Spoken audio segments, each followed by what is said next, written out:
Saudara-saudara dan para penonton sekalian yang kami hormati, malam ini ada jumpa kembali bersama teater tradisional Jawa Timur, Legruk Orkada.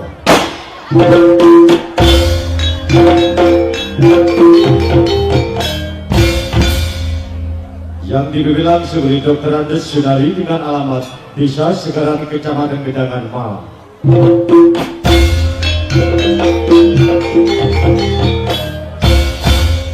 Hadirin sekalian, malam ini bekerja sama dengan Studio Shooting Rap Record Malang.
Alan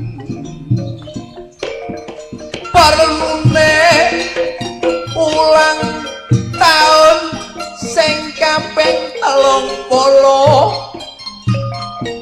kaping 30 Bapak Sunari senenge gak karuan ulang tahun bengi wis kaleng saanan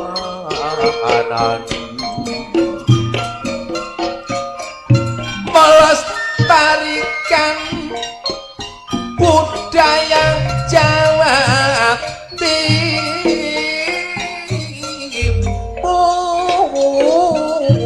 Timuran pancen nek delok kebiare orkanda begini nyoto-nyoto ningkat no mutune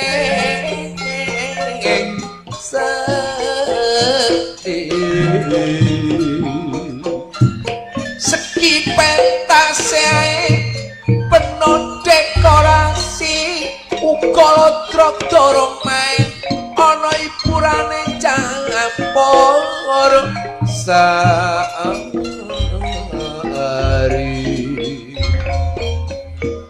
seniman ludruk orkanda pancen duweni semboyan tansah ngikuti bari kemajuan ning jaman uga nyampekno kabeh pemerintah liwat cerita kalawan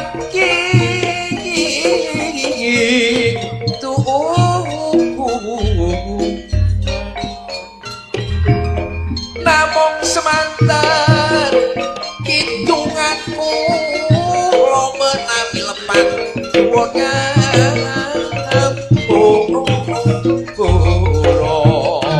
tak tinggal awe-awe trok kandang hiburan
ngalak kelen naik penang nek mon se ondung kekeredada jering nangis nyarat tretan tikane ku malemangken toju tore petenang neka kecung betura dari bude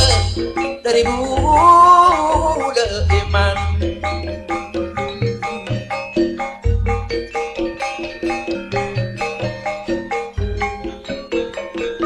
terbeda edu ma ojane morle maklek neng epandi terbeda ebula benti kaki beda omor maklek neng benti katretan beri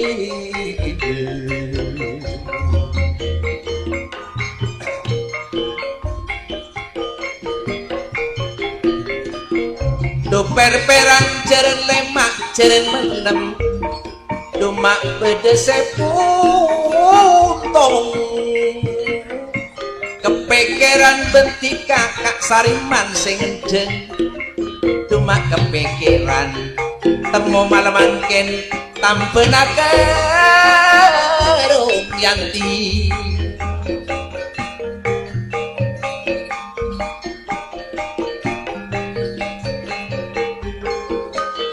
mondek bere arena bere mondek tamur kelare nyongsang lae pikir bingung cuma tak karuan pikir bingung ate seposan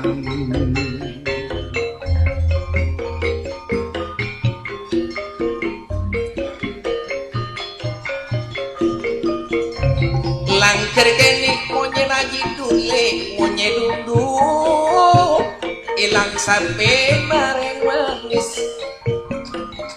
tetireng bini dikareng ratin tore pecujur sing gak mon ngandung tadek lakena tadek lakena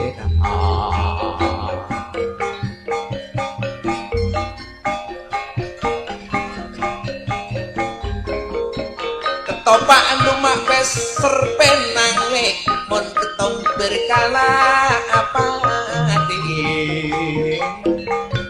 mon ocak cak mul tumak nisr eman tika asong pergi beemate tiba emate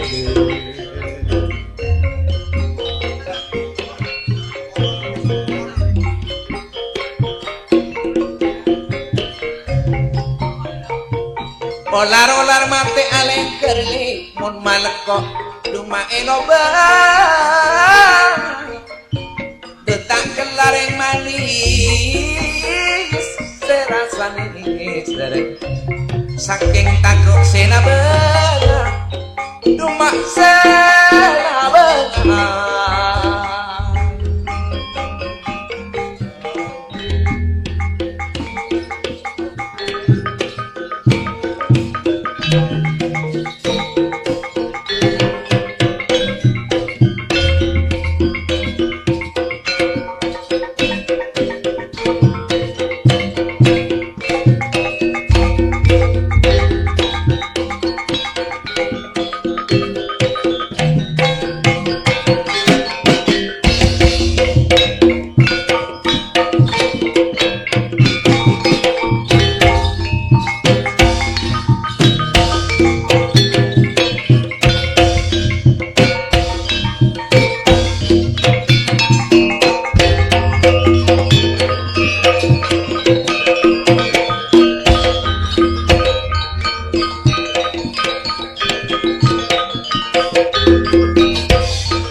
Halo, Bro. Wah, ya sik pancet ae wong segaran lek ana ludruk, tapi tak titeni setahun gak nanggap. 17-an tak enteni ae. Kok gak ono ndek wong segaran duwe gawe ya gak ono. Sunatan ya gak ono, bersih desa ya gak ono. Jarek kula gak nanggap liyane ya lek sewon-sewon tekakno ngono lho. Nyoba wong telu wis kanggo percobaan lek sewon-sewon nganti nanggap or kandhal apik. Nyoba kanggo percobaan kok lek apik diterusno lek gak apik ya gak ngono lho. Tak pira ya.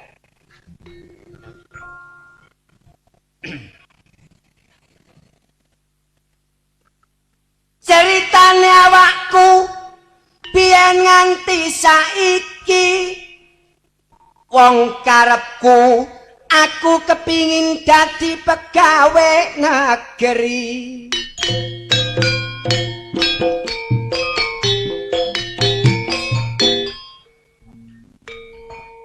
Lah kok tambah bleret ngene. Aku nggak sekolah dulur, ijazahku nggak asli, nyambut gawe oleh 2 wulan, aku dicekel polisi.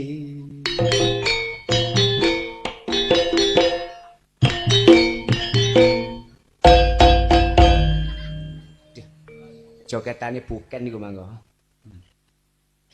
Ijazah gak asli, pancen bebayani.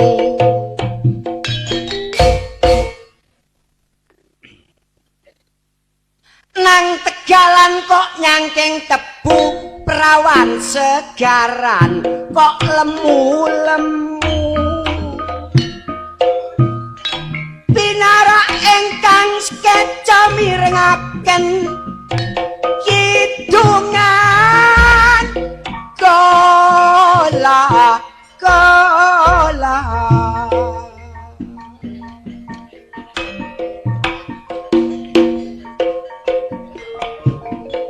Langkung parayogi amaringono yaritik sapa mangke engkang para ayo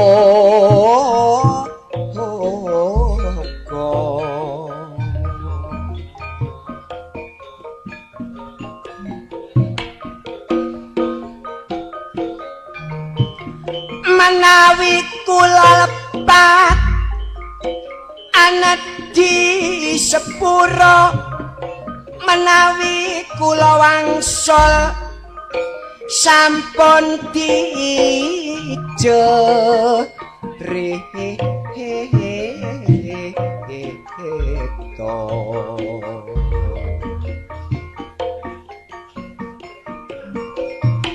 tari keagamaan asli Aceh jenenge tari sao, dadi mula akeh disebut kota Serambi.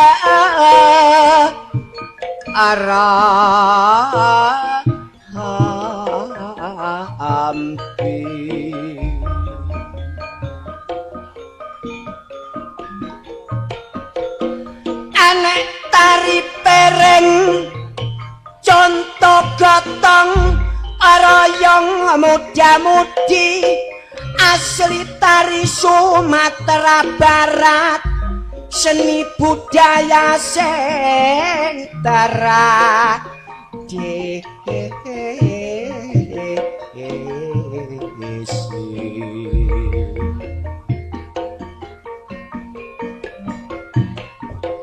Sungai Mosi, Kali Gede Sumatera Selatan, kanggo lalu lintas dalan lancare iko ono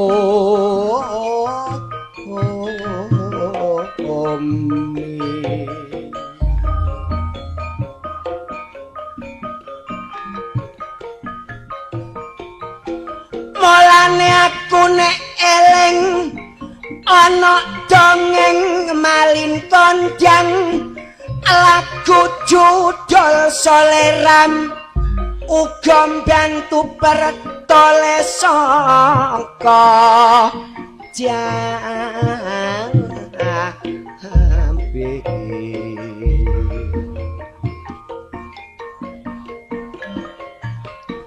anek tari remong asli pahlawan Jawa Timur anek sing gagah lan kondang Arya Pono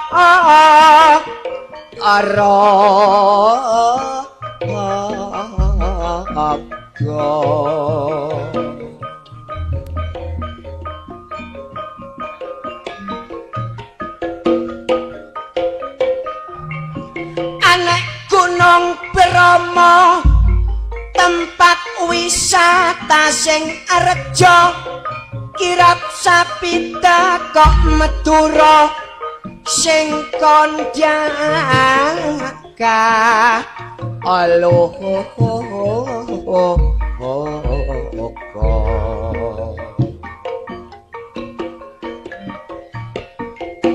anak Jawa Tengah jenenge tari serimpi iku tradisine para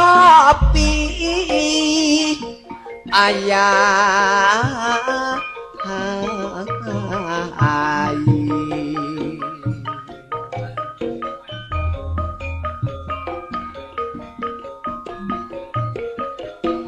anak gudeg Manggar panganan sing paling bergizi Borobudur lan Prambanan tempat wisata sing edi pen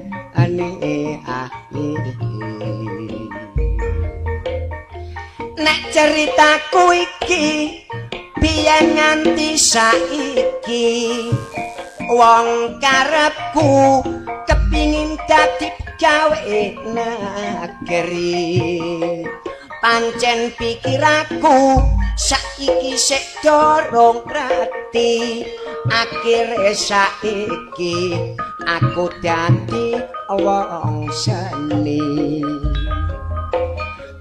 wong seni ngono dulur pancen gak gampang kudu titis tetes lan tepak nek ngarang sairan wong sak bendina tak gawe tanggapan nyatane hasile kena tak sandang tak pangan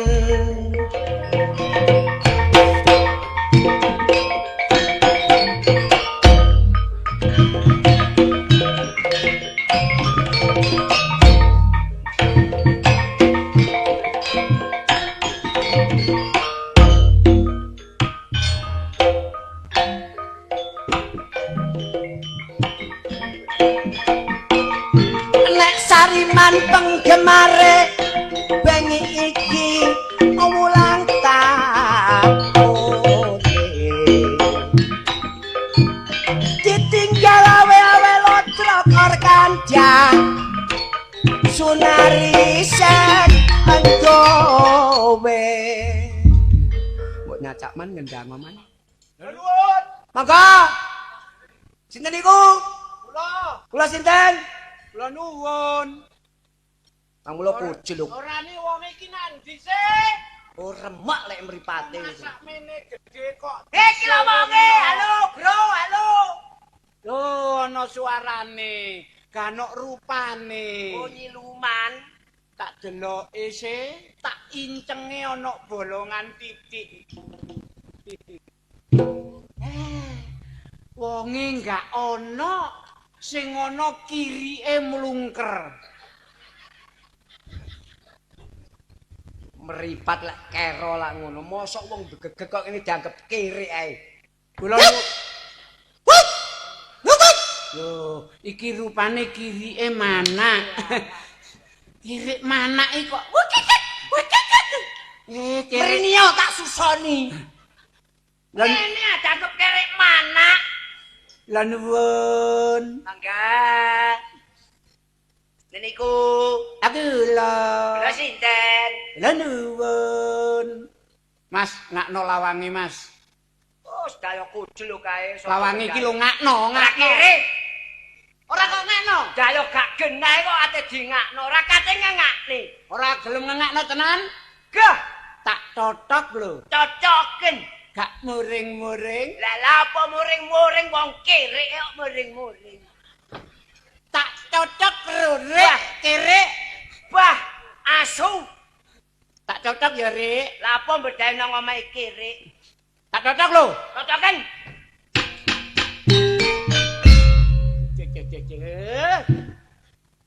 Ngakno. Ora kiri.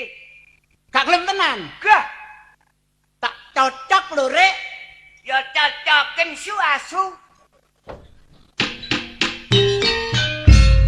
Tak ngono. Gah, Tak cocok. cocoken.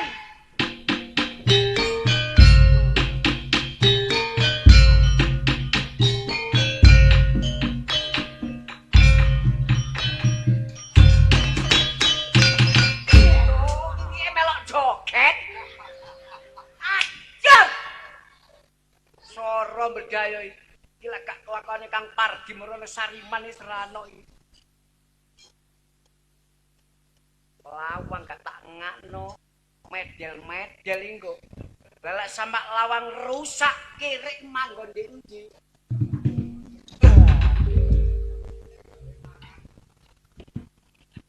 Lawange dingakno kirike sik mangan.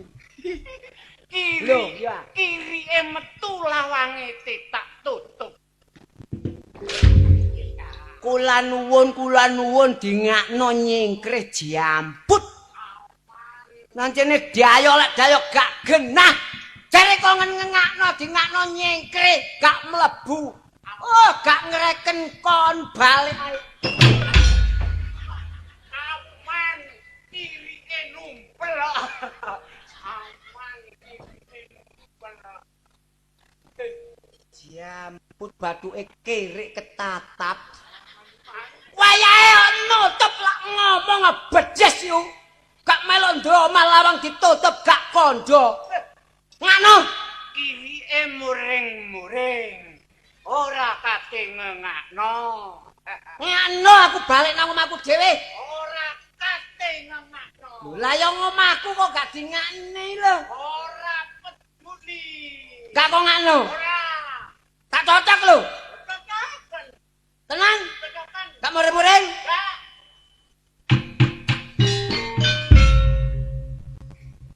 Kirike ya sok nodok iki wae. Ayo ngakno. Ora kate. Tak cocok lho. Cocokan. Tak cocok. Cocokan.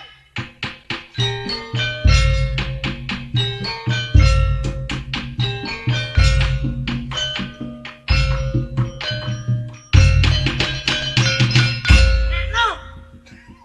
Ora tarik lawange. Wah, lawange kirike rusak wis gak ate lawang-lawangan. Mas. Mas. Lapo? Lapo kon niku? Rusak lawang ini kok lapo? Heh? Sik. Kon rusaki lawang. Endi sih lawange iku? Mang jare ngejak lawang-lawangan. Lah yo nggak ana apa-apane ngono kok lawang-lawangan kon niku. Kok nggak ana apa-apane ngono kok lawang-lawangan. Lah masih gak ono apa-apane wong kere kok turuti yo bang rusak yo kan. Lho, adikmu kelakuane Ya apa kok niku rek sukir ambek ambul. yambo gel. Ngomong-ngomong perapatan ngomong, pertelan ngomong. Terus Eling-eling kembang boreh kok niku rek. apa? Ya iku sing marahi ya iku adikmu iku. Wah iki mbok golek pengalaman. Golek pengalaman kon niku. Cek gak ketinggalan zaman. Cek gak ketinggalan jam. Padha mekon. Oh. Kene. Ana lomba. Lomba apa? Ana kepengin dadi juari? Juwari. Apa? Juara. Lah iya sing dadi juara itu jenenge juari. Dene saiki juair. Kon niku terus lomba apa kon niku? Lomba cerdas cermat. Lah gampang. Juga memeriahkan 17-an tas iki lho. Oh, cerdas. Hadiah. Hadiah apa nomor siji? Sing nomor 3. Oh, nomor 3 dhisik apa? Nomor 3 iku sepeda motor Tiger. Nomor 3. Iku sing nomor 3 kaya ngono. Daniel sing nomor 1. Sing nomor 2. Sing nomor 2. Sepeda bebek. Gelem. Bebek. Iya, ya mah bebek Sing itu lho. nomor 2. Nomor 2. Lah sing nomor 1 tambah ampun. Sing nomor 1. Katok. Nomor 3 sepeda motor, nomor 2 sepeda motor, nomor 3. Nomor 1 kok tambah katok ya, Gel. Katok sak pira prasamu? Tak piro? Piro? Sak pabrik. Aku tetep golek katok ae. Lah lha apa? Tetep milih sing katok. Lah lha apa? Lah kon sepeda motor lek gak katokan pote mengkurep. Iya. Ayo. Gelem wis ya? Iya. Ayo, lomba. Pokok sempetnya aku milih katok. Iya. Saiki tak bedhaki. Iya. Sukir. Jawa Timur. Gunung sing paling dhukur. Semeru. Ya dah, gampang. 100. Iya. Sukir. Mandake ngono ya roh Mas Arek. Iku ae roh lek Gunung Semeru dhuwur. Ngono. Iki masalah gunung. Iya. Ya. Sepil. Pira bobote Gunung Semeru? Lah. Kon saiki. Ayo. Ayo. Takok lindhu. Lah apa njok nang Gunung Semeru ya mbok. Iso tangga. Dikurani 100. Kurang 100. Durung rumoso utang wis nyaur. Ayo. Sapa Bupati Malang? Pak Rendra Kresna. Apal kon wong 100. Malang. Enak le manjak ngono ae. Bisa ta? Iso. Apane? Sapa dukun bayi segaran? Ayo. Yo mangel rek. Sopo Pak Sunari dukun bayi segaran? Lah apa kok takon niku?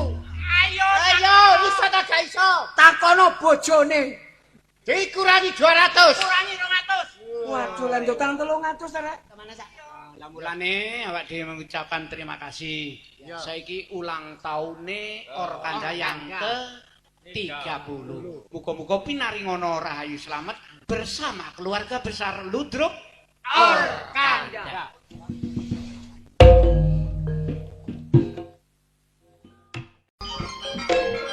Inilah Ludruk Orkanda rekaman sekitar tahun 2000-an.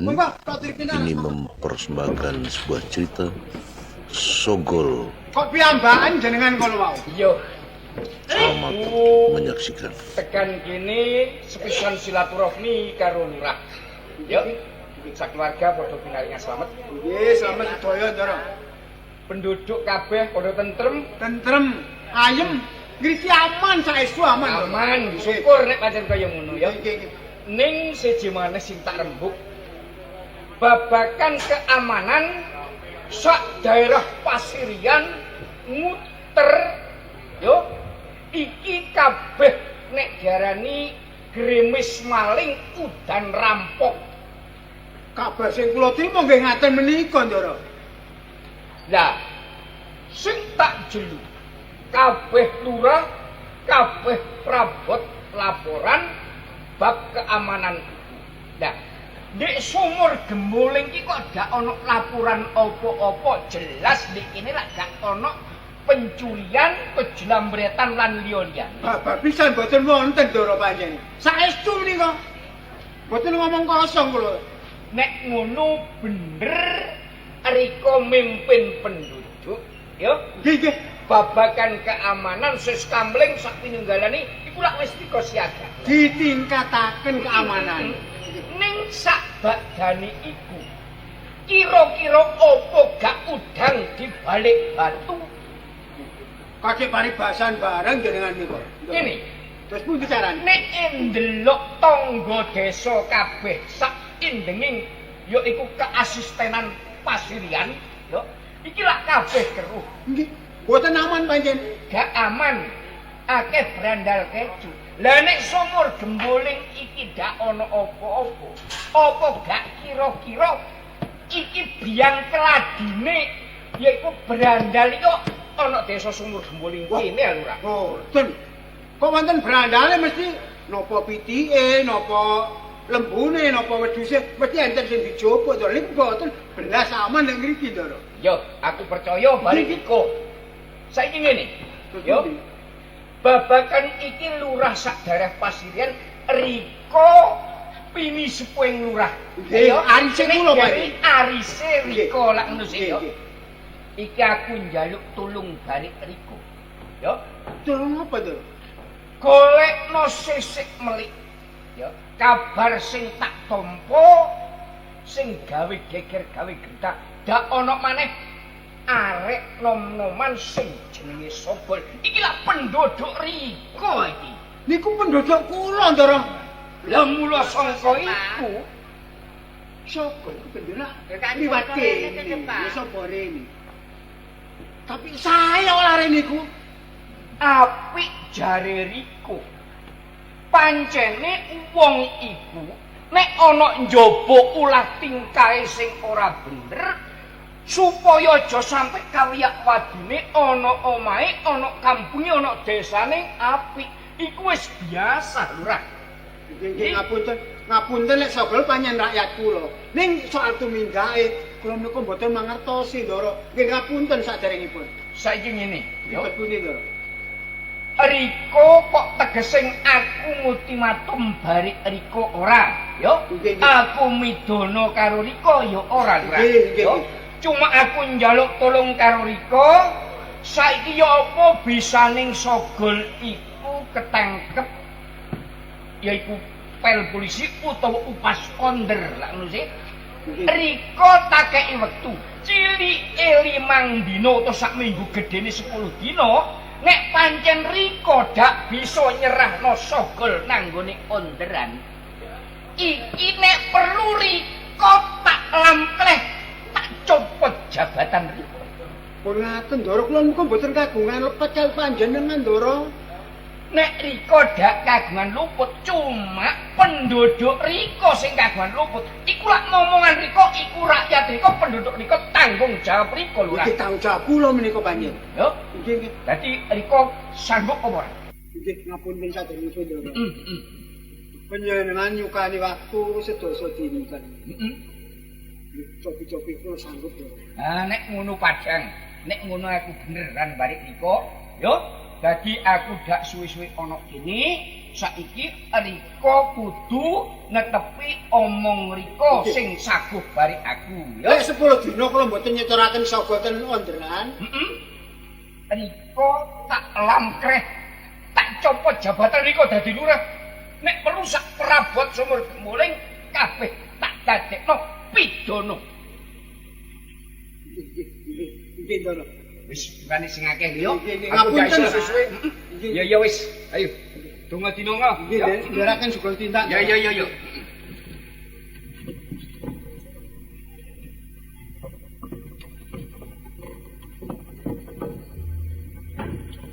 Yo mosok Sogol sih pas ngawe Ndara mantir teko kene pikirku ayem. Kanjur sih. Jare aku lek ngekeki bebungah aku.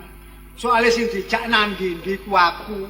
Sing oleh penghargaan kono ning aku kan nyampingi ngalor ngidul ndampingi. Ayo, Pak. Lah kok malah Jeneng Pak Kampul ya kan biasa imo Pak.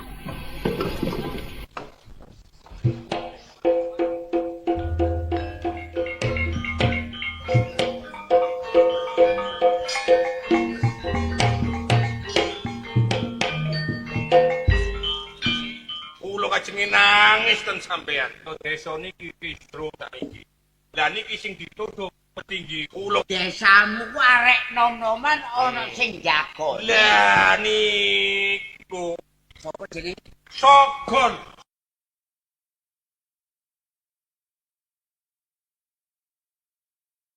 Ya mboten enten sampean kula saged kula dadi pamong. Mosok saged kula dadi perangkat. Kampas aku. Dong, awakmu gak bisa terpilih jadi perangkat desa. Jenenge Sokol. Natune Rebo Wage. jumlahe tidak songo. Metune cuman selawe. Loh, Rebo Wage, Rebo niku 7 Wage 4, ngoten lho. Ya yo selawe metune mang. Loh. Lho kok kae? Sapa jenenge? Togor. Natune Rebo Wage. Wage. Wis karo tok ngatur dikit perantara. Assalamualaikum salam niat ting desa niki. Desa kula niku muling. Assalamualaikum salam niat ingsun. Caos dahar sekularum bendora arum kula caosaken dahar dateng kaki danyang nini danyang kang baursa desa sumur muling. Kula caos dahar sekularum bendora monggo dipun boto monggo dipun rasa. Enten tuna luput anggen kula caos dahar nyuwun kanggung.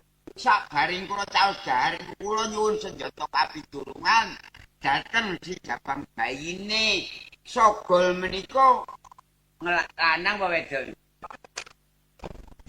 Lanang. Oh, lanange ya kan masih lanang ya lanange.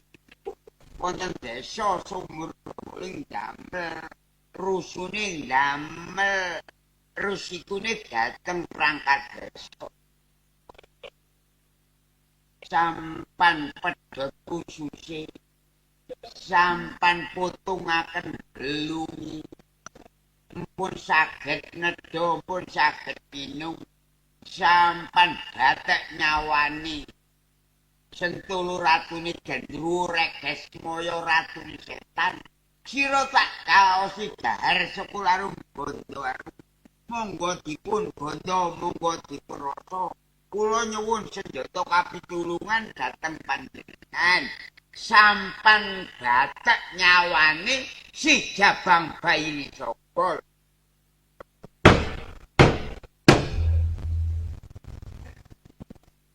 Apa-apa?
Kepingin dadi bupati. Opo nek kaya ngoten karo wedi. Wah. Lek wis kenek ilmu Sentolo ratune Gandowo, Regesmoyo ratune setan. Budal atase Sogolai. Iki mungkin pun saged dimestakaken Mas. Sak botar. Nek boten kula tak wangsul iki uga rampene ingkang kula kelaken kula tak kandha ten lurahe. Iya. Ingkang numpang tulung kula. Nggih, kula pengin nuwun ngapunten. Matur nuwun. Loh. Kok nek matur nuwune to nek. Nah terus hewes-hewes iki kemanden iki apa iki? Tapi ya apa meneh? Pancen wong tuwek ku ya kaya awak. Karmidin karo aku ora ngakoni ngakoni bapak sing temenanan. Ya tak dongakno kinabulan le awakmu le Sogol kudu mati teko tanganku.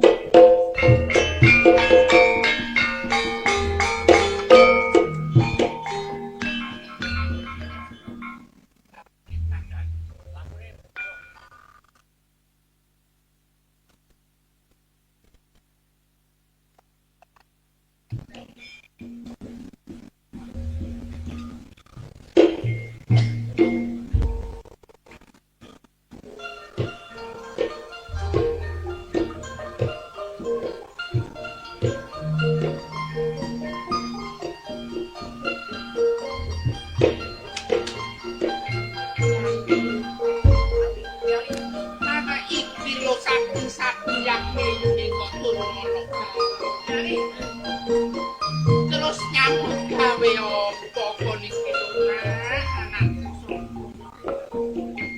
Kok yo ora ngesakno babar pisan karo mbok sing wis tuwek kaya ngene. Umpamane nyambut gawe opo kon saben balik mesti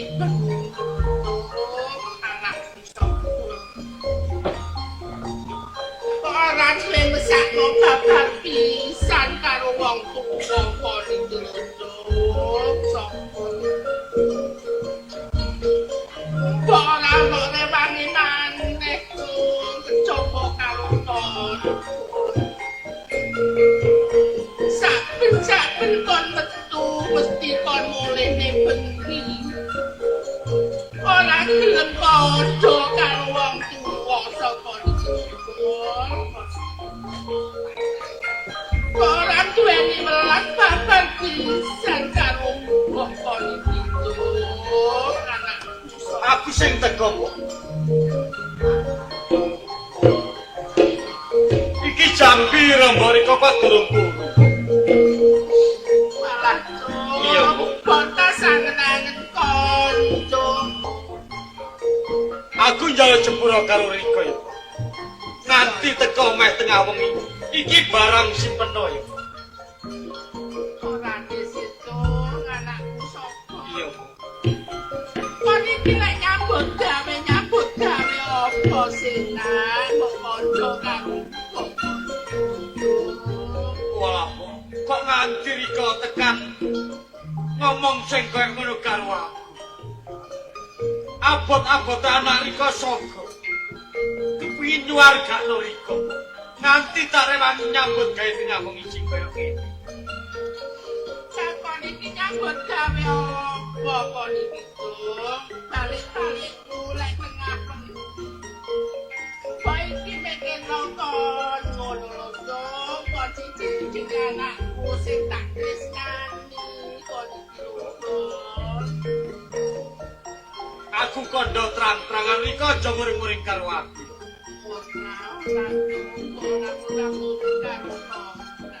Dina iki anak Riko saka nglakoni nyolong jogo. Anakku sapa Iya, Bu.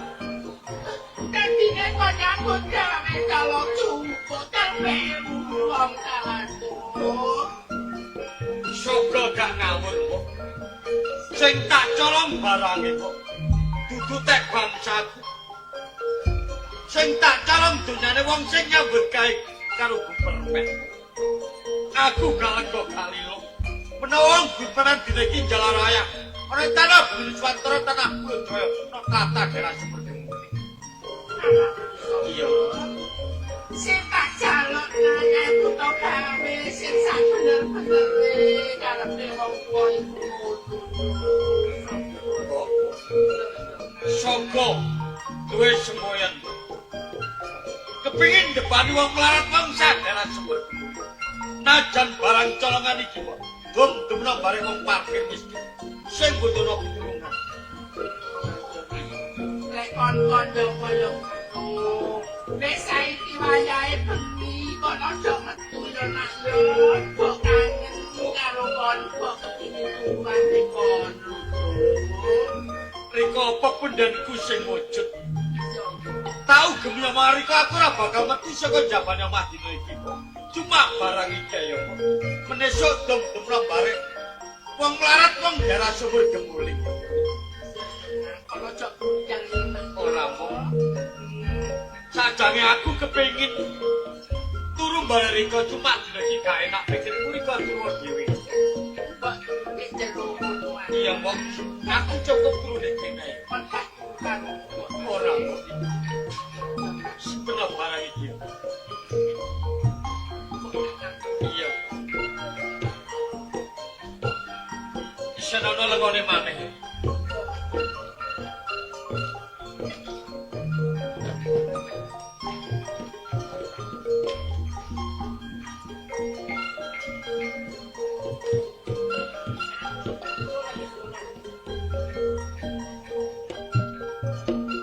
Najan mbok wis tuwek.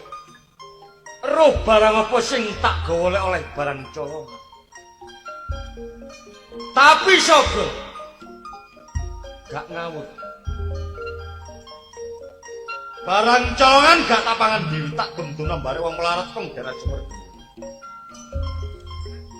Mesisan gawe tak niati lan tak kajati. Aku nyambut gawe sing kaya ngene. Bedheke gak setuju karo wong gubernur. Kok dengaren mbok nganti ngomong sing kaya ngene. Menawa dina iki dina apa ta dina apes kok nganti aku gak oleh metu saka jabane om. Wah, mbok tak ugemi maneh yo.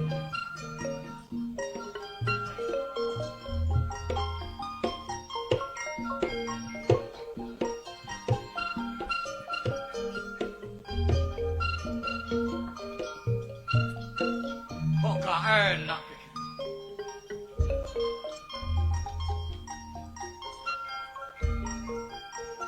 Gak kaya karo biasa. Apa tadine iki wong daerah sumur gemuling?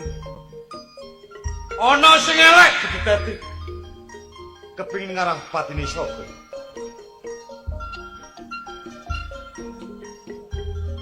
Kowe pancenge wong iku bermen.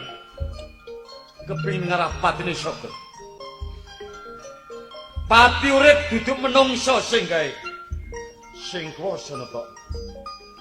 Kowe pancen dina iki ditakdirno saka mati. Yo. Mati mbeloni kebener, mati belani wong daerah sumur gemuling.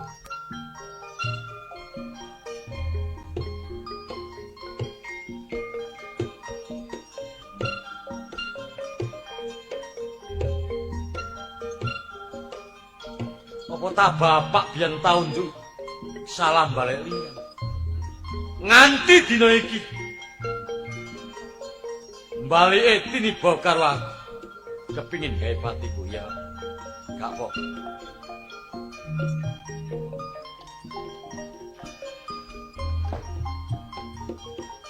Aku eling.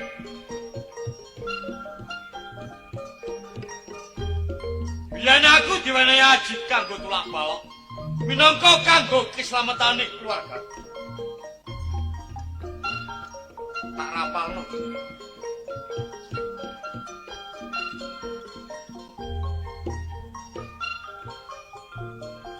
Assalamualaikum salam. Kakang kawah adiarari kakang garep adu beragil. Dulur papat lima pancer aku kang ana tengah. Rekson jabang bae ning sun. Aja nganti ana sing gawe ala. Cut racut rajutan. Barong-barong silat macan mendhek ana ngarep. Gajah mungkur ana gegerku. Ana panah potong jengges prentes. bedil wurung saking kersane Allah. Macan mendhek ana ngarep gajah mungkul ana gegerku. Ana panah potong jengges prentes bedil wurung saking kersane Allah.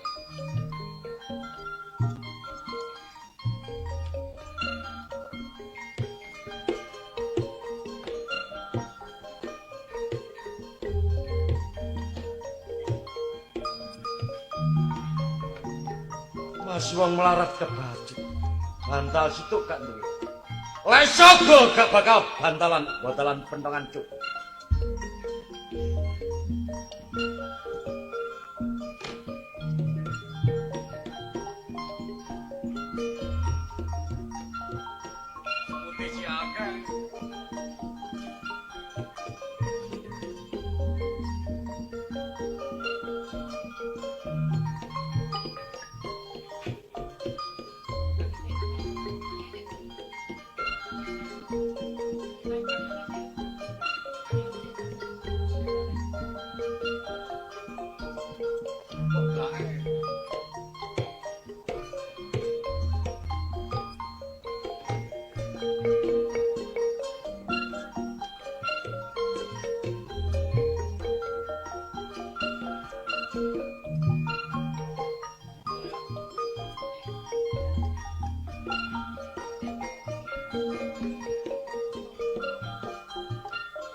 Hancur itu. Sik sore kirim santet.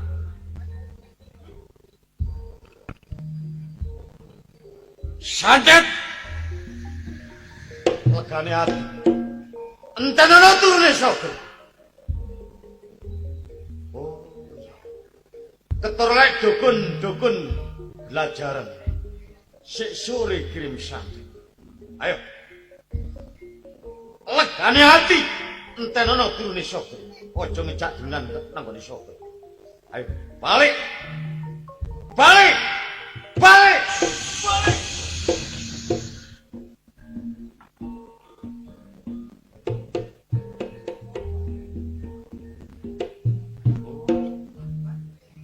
Lek ngono bener-bener.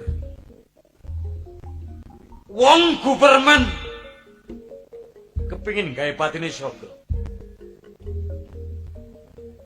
Iki akeh wong Jawa sing melok londo. Sing diarani londo blangkon. Alon-alon bondo-bondo barek bangsane iki. Ana lunane sira dadi, selawis sora ditumbarek bangsane. Lek ngono bangsa. Sing gak nrimano saka nyambut gawe sing koyo ngene, kepingin gawe patine saka nganti ngetokno santet tanggone saka. Ayo. Enten ana turun saka lek kepingin nyantet mah.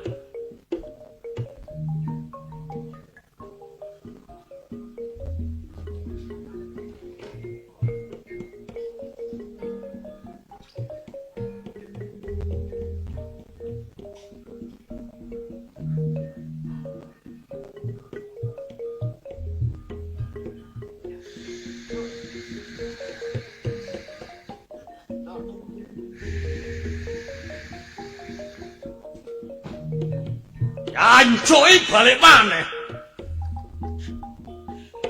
Santet. Ojo ngujak dolinan karo Sogol. Ayo.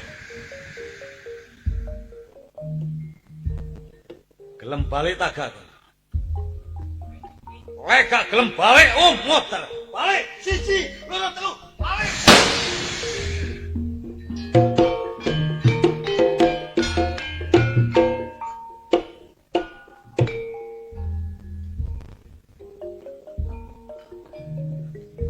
Lek ngono bener empuk. Dina iki aku kudu gak metu saka njambane omah. Nganti ana kedadian sing kaya ngene. Ayo. Pisan kas legane ati. Abonono jeroane Sogol. pancen kono dukun-dukun santet sing kesuwun.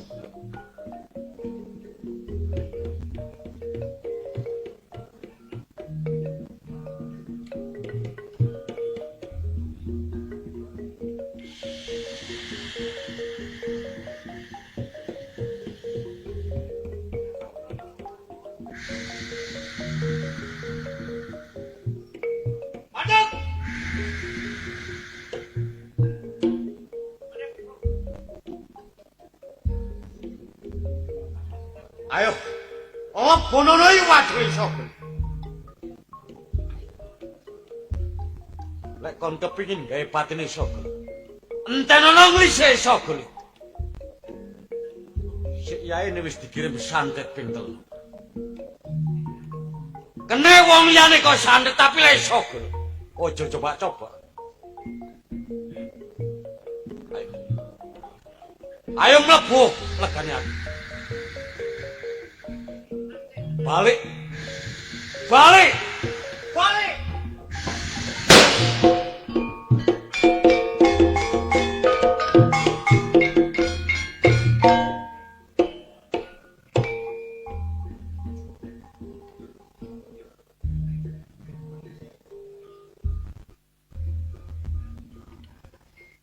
Santet ngalor ngetan parang.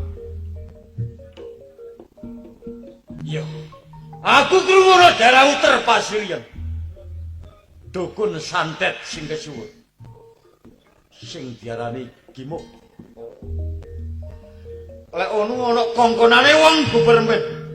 Kepingin gawe patine sapa? Ayo. Tak tut. Nandi lakune santet. Sapa sing ngecelo santet ketemu esuk mati esuk.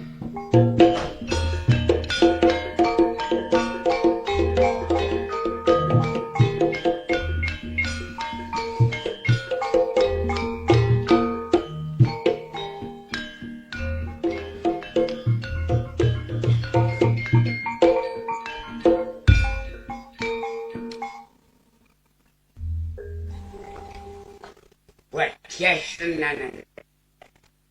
Berarti arek iki ngajini peng-pengan boleh penulakan ilmu santet.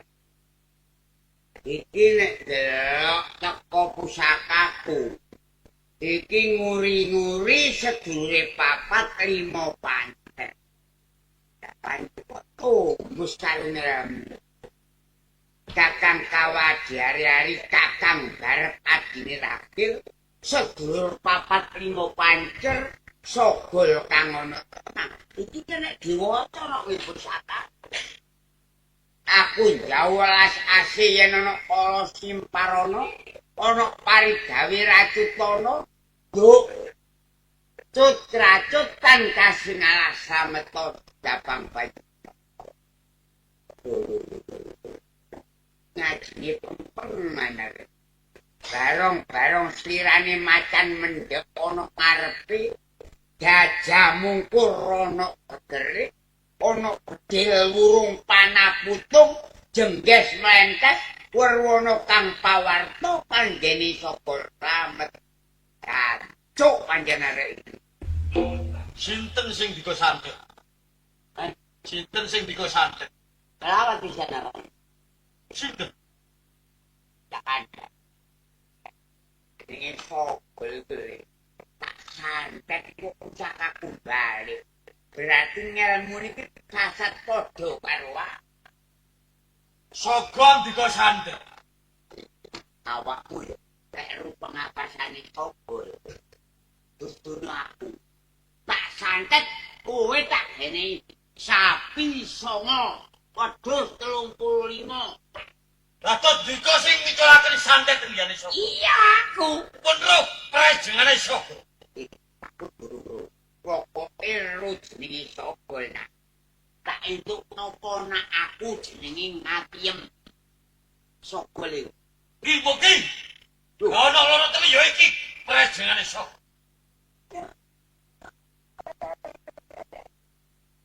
Kalian japura buat kiri. Derek aja sok, dapur mati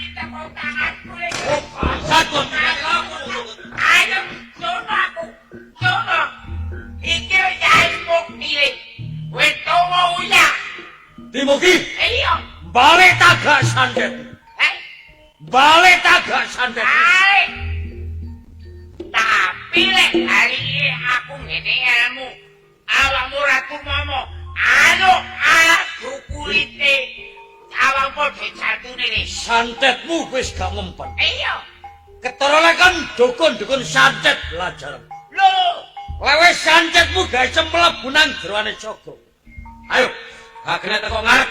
Teko buri santet ten Joko. Assalamualaikum salam. Sun mata jiku ajiku asirem. Sira tak jauh kanggo gawemu. Si jabang baine sokol. Ojol-ojolan usus sokol. Bongkol kuwi. Bongkol kuwi. Dimugi, Gak mati dah. lek wong liyane kena kok santet. Tapi lek Joko, aja coba-coba nyantet nang Joko. Lho, lek kon dukun-dukun pencuk. Dukun ajaran sing wingi sore aja coba nglakoni santet nang gone Joko. Jancuk. Lek menungso uter pasirian, lek ana menungso sing kaya kon akeh sing mati wong darah sumur gemuling ti. Pacul coplole tanding karo Joko iki. Nek kowe sumbar sokol. Nek sumbar karo wong liyane. Tapi lek karo Yai Mukti, tamano pusaka mulih. Oh, dalem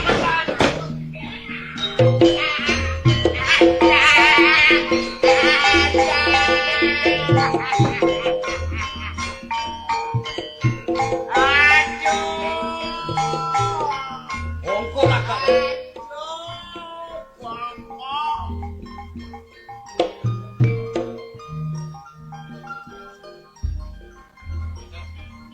Jelas wong gubermen ngongkon iki Mukti nyantet nang Jogol iki ana menungso man. Oh. Ana dayong mlebu rene oh iki jelas ngongkon Mukti nyantet nang gone sapa. Tak gadepi lho. Lho. Aduh.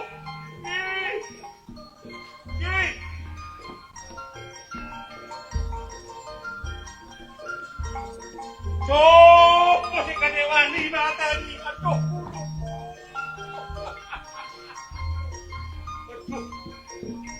Aduh, iso morat-balik. Gak nego, gak ilo rasane atiku kalau maning isuk. Oh, ketemu aku tak gacok tenan. Gun!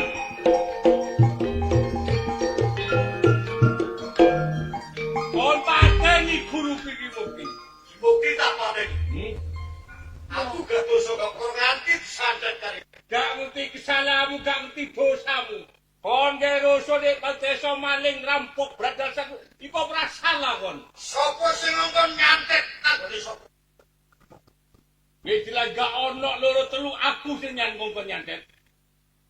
Ayang Sarwi. Yo, opo? Kon iki wong opo? Aku wong Jawa. Manggone nang tanah Jawa. Tanah opo, Den? Papan Jawa. Bener. Lah gak Jawa kok manggone tanah Jawa. Ojo kakean ngomong kon aku ora lega karo mati niki Mukti. Kowe gak trimo matine. Dukun santet sing mateni Jogol hubungan kon. Lho, tak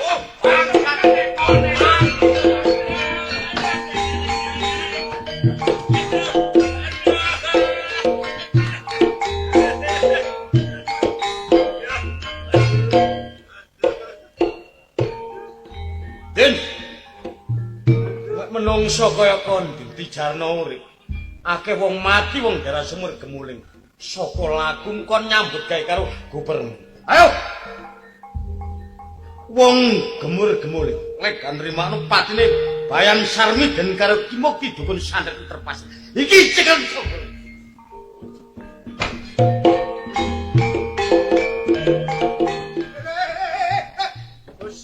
Apa iki lurah deret-deret sak gon-gon iki?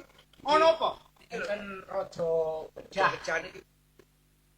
Raja Pati. Yen niki Lho mesem niki apa? lho. Lah Sarmi. Sopo iki mateni Sarmi? Lho niki jelas enten sing mateni, lek mboten enten sing mateni jelas mboten mati.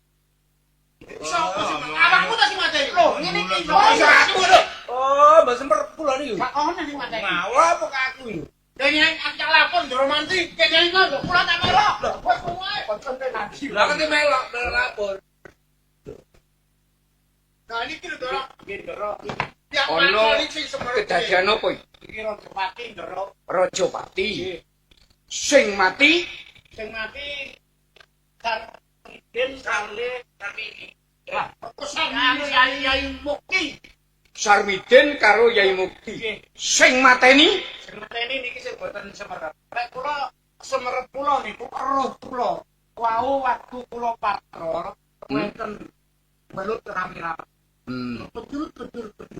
Kira sing mateni, penjul. Napa niku kira-kira sing materi niku kira-kira napa tiyang niku wau. Kula delok kaya dudu wong. Apa? ya dudu wong sapa? Sakniki lak kathah pek-pekan. Nek pek-pekan ora milik karo wong sing kaya ngene. Pek-pekan opo? Sapa ibu mati. Mati kok bukti lho.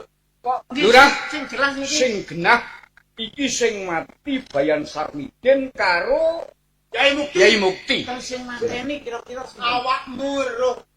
Sing sadurunge awak metu kene. Pelaku rene petuk wong kan. Lho kok petuk? Nek poson wong liya to ora? Ono wong liya tawang nggih sak kliweran kok. Wah, ilang. Banter, nggih. Iki ojo mbolah ruwet. Yo iki urusan. Yo Rajapati dak baen-baen. Mateni kula lali. Ora, wis tau weruh wong kok. Weruh. Sing mak tau paton iku lho, ono wong liwat kulo. Nggih, weruh. Jenenge Gol-gol. Lah, iki wis ana tanda tikian jelas. Pinter. Ya sakit. Oh, iki Lah, jelas iki Rajapati sing mati sebelah. Yo. Ini kupas wonder Boten apa? iki ana Rajapati sing mati Bayan Sarmidin karo Yai Mukti. Yo. Nek nurut pelapuran utawa sisik milike si Lurah sing mateni arek jenenge Sogol. Riko apa weruh arek sing jenenge Sogol? Bapak panggonane kira-kira nundi le wayah. Ngeten lho. Iya, ya apa? Momo kula kajenge njlentrehake ya napa mboten kula njlentrehake niki gandeng kalian keamanan. Wis aja kuwatir. Aku sing tanggung jawab. Yo. Nek pancen Riko iso ndunungno masalah iki, yo. Iki Riko tak unggahno derajat Riko, tak unggahno pangkat Riko. Ngono lho. Lek saged nyekel Nek iso nyekel arek sing jenenge Sogol. Urip utawa mati. kirangan nek ngoten. Ngeten. Yo. Monggo jenengan kula teraken. Nek Kang Sogol dicekel wong siji loro mbong sak desa legane ati. Mboten saged nyekel. Ana wadya Nggih. Pas Parman. Lah mangke kula tak rundingan kalian dulur-dulur kula. Heeh. Kang Durrahman. Ya, nggih wonten Absah, wonten Tumpi. Kali kula Parman pisan. Lah mangke kula tak rundingan, ya napa dulur-dulur kula setuju napa mboten.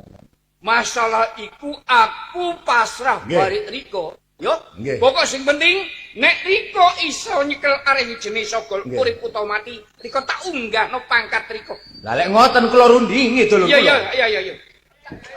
Ngajar ya.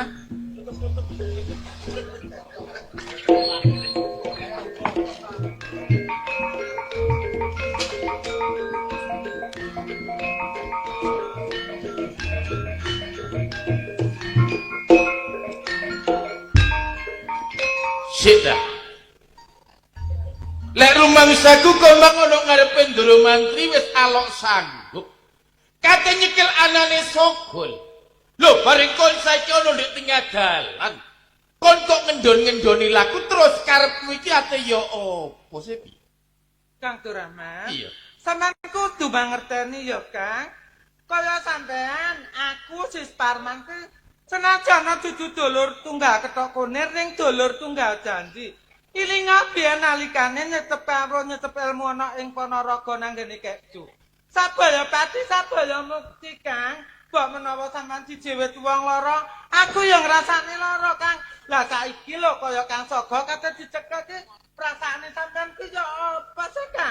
Di, kon kudu ngerti. Yo pancen bener apa sing kok kandhakno. Nalika wae dhewe padha-padha ngangsu ilmu ning ngarsaning Bapak Guru Kek Juponorogo. Dulur limo cacahe tunggal guru. Ndangak bareng ndangak dingkluk bareng dingkluk mau ngumpat bareng mati. Sing nomor 1 aku, nomor 2 kon, nomor 3 Sogol. Nomor 4 Parman, lan nomor 5 Absa. Lek dulur siji nemoni loro, sing liyane melok ngrasakno loro kosok baline lek dulur siji nemoni mulya, liyane ngrasakno mulya. Cuma kon kudu ngerti. Apa sebabe dinane iki aku sanggup ana ngarepe Ndoro Mantri kate nyekel Sogol. Sogol iku kelakuane wis mengkang pernatan lan nerak pewalar lan angger-anggere bebener gak cocok apa sing diwejangno karo Bapak Guru. Ngerti ya kon? Oh, dadine sampeanku maksa supaya aku gelem nyekel anane Kang Sogol. Ya to, Kang? Aku sanggup. Loh, lagi apa? Riko iku yo. Lali ya. Riko pisan yo. Mang ngono ngarepe Ndoro Mantri apa? Setuju. Manduk-manduk kabeh. Tapi bareng dalu kok malah begedekan. Sanggup ta enggak kok? Ya mergo gara-gara teko iyumu iki. Iya. Mulane wayahe teko nggone omahe Sogol kono nganti durung teko ya perkara iyumu iki takono napa persoalan. Opone sing digandoli yo? Wes saiki ngene Wis ya, ngrugeno Kang. wong liya. Kalau pisan rungokno ngene. Iya. Aku gelem-gelem nyekel Kang Sogol. Ning yen ana rame ning ngarep aku ora ngerti jawane, aku mau Rame ngarep apane? Tah bayangno. Eman wong siji Kang Sogol, apa ngeman wong sakmene kae? Lek kaya aku yang ngeman Kang Sogol mah iku ya dulure Lho, dhewe. Riko gak ngerti lek Kang Sogol saiki wis mengkal kok pranatan lho.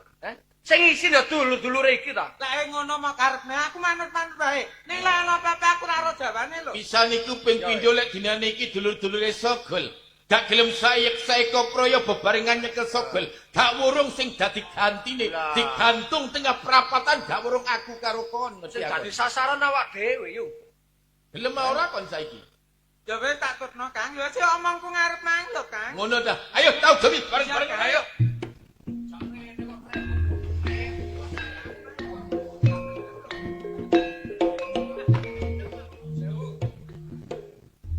Monggo.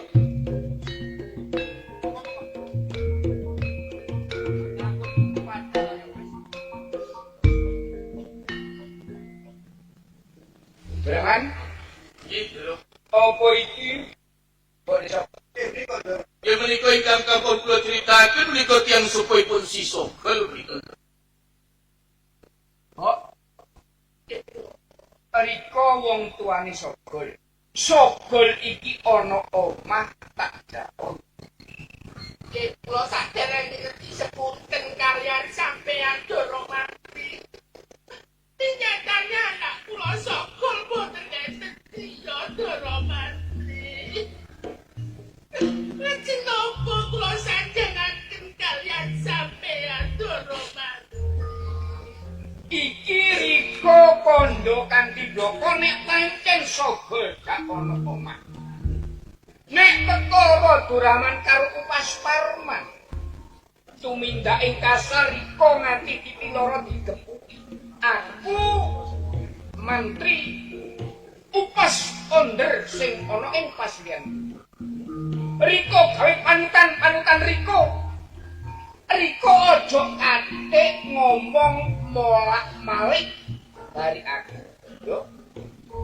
Aku percaya bari Riko, tapi dino iki nek sampe digledah. Engko ana Sogol. Ana bukti. Riko katut keseret ana ing lanjeratan. Ngerti? Lajeng napa kang kula dene nyatane anak kula Sogol boten enten griya. Kula ngerti sepunten kakang kali sampeyan Ndoro Mantri. Garis pisan aku ngomong nek pancen Riko ngeman bari nyawa Riko. Tak takoni Sogol ana apa ora? Boten enten Ndoro. Anak kula boten enten griya. Ora ana. Boten enten. Lurah aku pas. Ayo greken. Monggo. Ayo, gecek.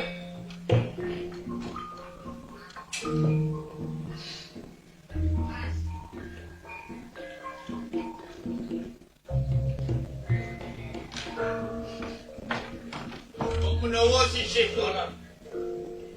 Gas, ono tak pancen. Gede cengele.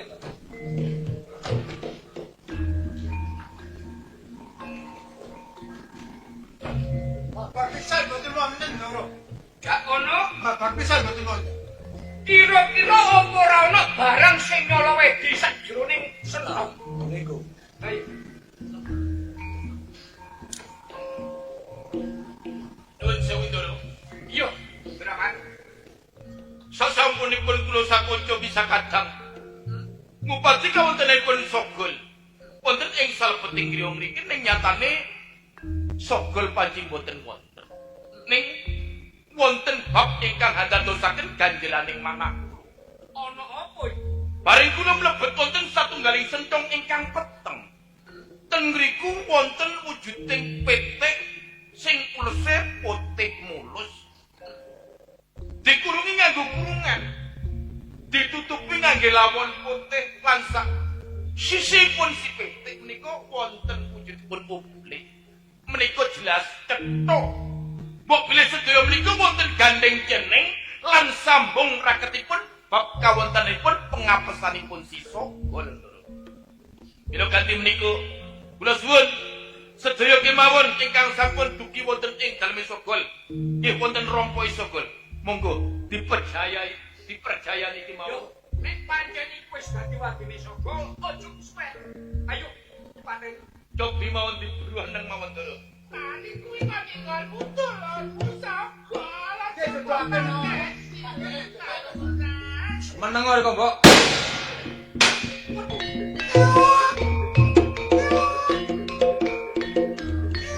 Braman. Bareng pepek tak broneng. Lah kok malah mancal. Cecane petik kala wau mboten tegas kalian mimis. Minangka kandelipun Ndoro Mantri. Man. Jajal. Pun sing mateni. Oh iya. Napa Gus Lurah ingkang merjaya monggo.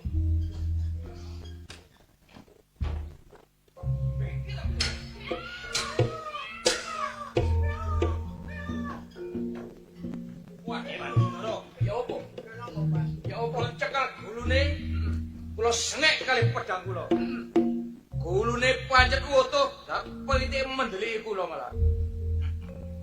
Ya opo? Mbok menawi Gus Lurah ingkang saged mejahi ayam. Asale PT lho tak tau. Ayo Lurah.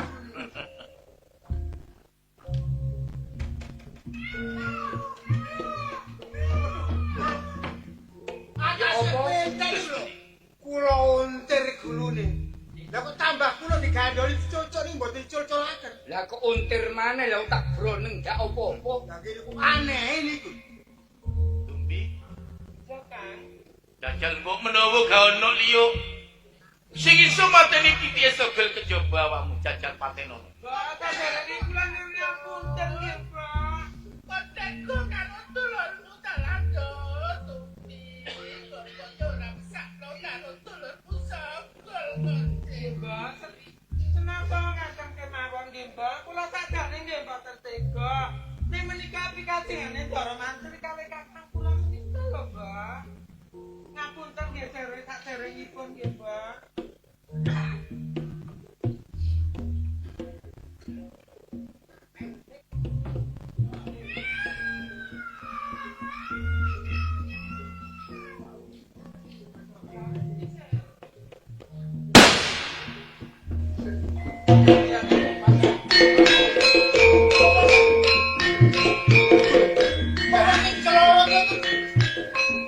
Kita semangat satu lho niku. Nganti tumekaning pagi, Kang. Wis tumekaning pagi Bisa, Kang. mati. Bisa, Kang. Lho. Dasar petik miber. Dasar petik. Ayo, lanjut. Apa kok kaya Monggo. Dituntut iki lho. Mbak, kula pamit nggih, Mbak. Aku Sogol, tapi teko karo bayo lan putih paten. Apa ori kamu? Malah mbok jalan sepura sing kecil karo kan. Niko gak duwe salah, Pak. Apa tangan Riko nganti besar kabeh, Pak? Aku diajar karo dulurmu Suparman karo Surahman. Diajar karo Kang Durahman Suparman, apa sare kok? Takon masalah konco, tak ada dilekon ora ono omah. Bener iki Mo. Nek digoni dorong mati tekan kini karo kuwi kabeh. Saiki petek kuwi dipateni, Cuk. Dadi petekku mati, Mo. Walah, Mo. Mati aku, Mo. Sakala Joko sing kaya ngono, Cuk. Walah, Mo. Kon gak ngesano wong sing wis tuwa kaya kene ta. Iko tak kandhani, Mo. Petek pote molo sing dikurungi ku mbok minangka pasandriniku, Mo. Lah petek mati soko mati, Mo. Aduh, kon neko kartini jalopo sing wis tuwa kaya Walah, Mo. kene, Cuk. Kebangetan Kang Durahman karo Suparman. Kok ati teko matane petekku, Mo. Terus opo nganti kejadian sing kaya ngene, Cuk? Kok sing salah karo kon? Riko gak salah, Mbok. Aku sing salah, Mbok. Aku kepingin warga urip iku ngantri kok diajar karo Kang Durahman iki kaya ngono. Saka tingkah pola aku mungsuhan karo Superman ya, Mbok. Mbok. Iya, Mbok. Kon wis aja metu saka omah kene, yo nak yo. Pira-pira aku nalika aku njaluk sepuro. Nika wong tuaku wedok minangka pepundhenku sing wujud ya, Mbok. Aku gak iso bales budi apa-apa karo Riko. Malah aku gawe larane ati Riko sing kaya ngene. Anakku Sokol, kan aja ngomong sing kaya ngono, Cuk. Satrunge aku mati, Mbok. Sawaya-waya aku mati. Dikarepno karo sing gawe urip. Lah aku dikubur mbok aja ditanduri apa-apa, tandur ana wit. Rene minangka kanggo pengayoman wong jan sumur gemule ya. Sokol aja kandha sing kaya ngono, Cuk. Mbok, aku bakal pisah karo Riko, Mbok. Aku pamit mati dina iki. Sokol aja ket, kudu ngesakno karo Mbok. Tak tinggal dina iki, Mbok. Sokol, santai.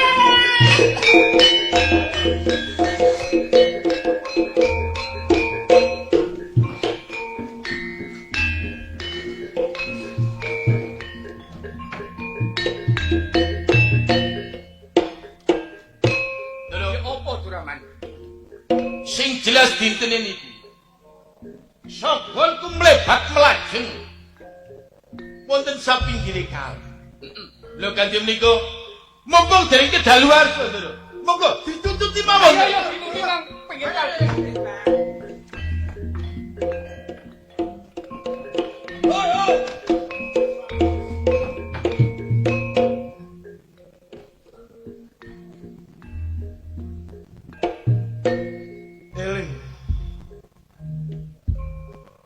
Aku biyen tau digawe karo guruku ora engkek Cupanaraga kang aran Mustika Lingsa. Najan Sogol mlebu nyemplung sajroning kali petong dina petong bengi gak bakal mati. Duwe aji Mustika Lingsa. Ayo wong Superman iki jeneng Sogol.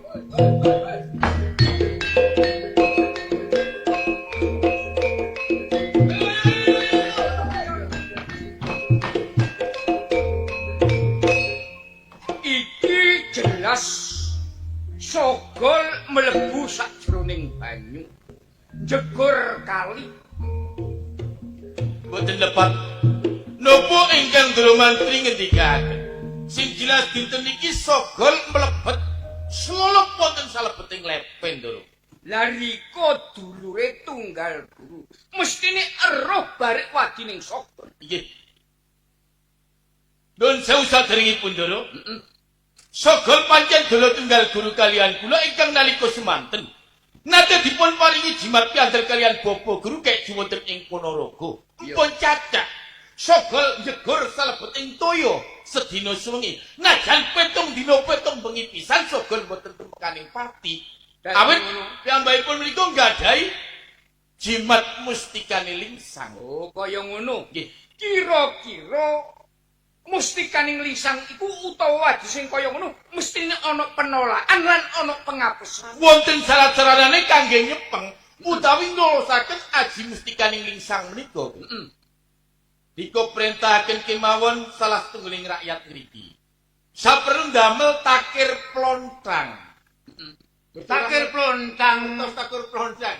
Boten ngertos. Ya napa takir plontang? Lah nuwun sewu.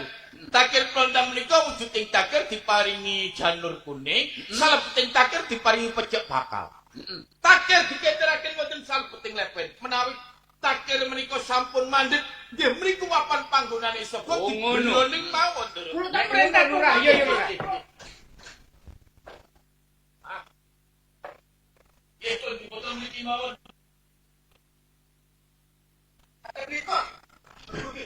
Nah, iki. Terus menika wujude takir plontang sauga rampene sampun cemepak. Monggo sami disekseni dikenteraken wonten toya, wonten pundi mandheke takir nggih menika papan panggonane sogol dibroning mawon. Iya.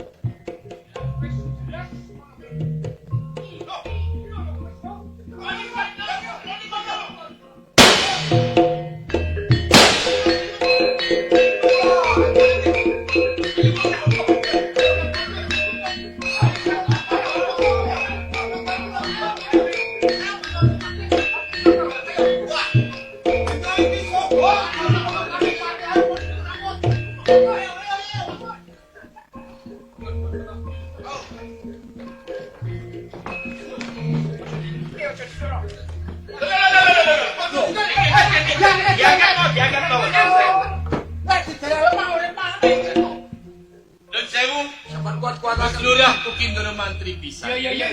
Nasa sogol sampun tumekaning pati katembus nimising ndoro mantri. Ning menawi gambaipun menika tasih kerantapan lemah luwe-luwe didokoten lemah. Gambaipun menika saged urip malih. Carane yo napa? Menika kadunungan aji Pancasila. Oh iya. Mulane patine sogol menika didamelaken kemawon anjak-anjak. Yo ditunggu nganti 7 dina 7 minggu pun ngantos wonten ingkang ganggu gawe kalian kawontenanipun kuburane siswa. Nek pancen kaya ngono, Lurah perintahno penduduk gawe anjang-anjangane yo. Ayo. Monggo. Ayo.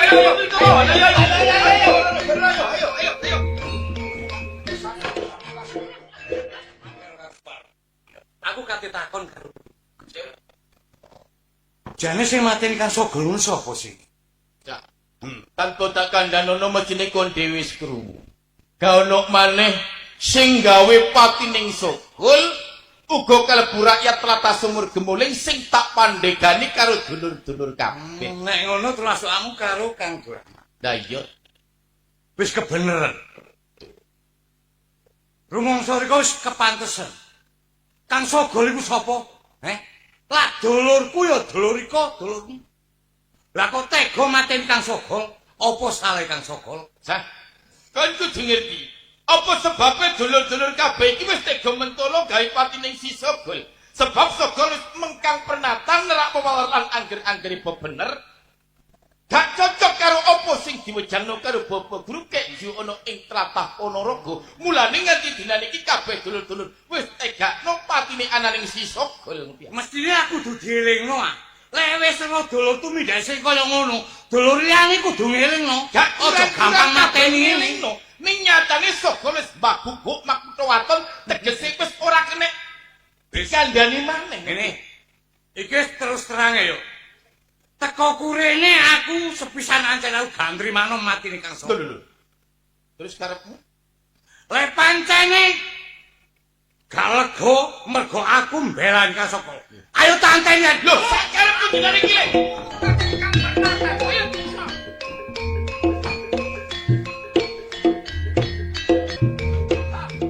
Coba kene otak elingno gak ono kedadian sing kaya ngene sak. Ayo rasakno yo opo saiki kon. Gerakan Nggih, Ndoro. iki Amsah belani Sogol Inggih. teges balelo karo pemerintah Malelo bari perang. Ora wurunga nek mbelani wong salah mesti yo bakal kalah. Nyatane dadi pun. Nggih, Ndoro. Damlo bab anane patine Amsah rentetane saka sugul pendekar sumur Lumuli.